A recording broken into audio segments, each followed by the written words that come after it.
Welcome to the Rim Break Rodeo. We hope this video helps. Plug devices in now and keep your TV remote handy. You will route Apple TV audio through the TV to the Sonos Arc using HDMI eARC or Arc. That preserves Dolby Atmos and lip sync. Once powered, connect the Arc to the TV eARC/Arc port with a high-speed HDMI cable.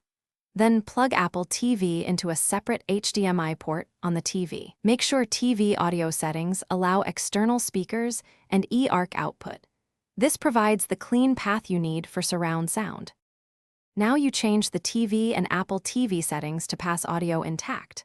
On the TV, enable HDMI eARC or Arc and set audio output to external speakers or pass-through so the TV sends bitstream audio to the Arc.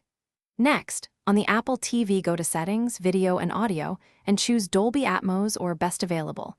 This forces the Apple TV to output object-based audio.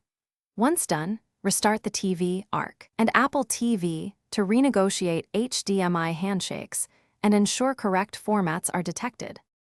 Open the Sonos app and add or select the Arc, making sure the app detects the TV HDMI source.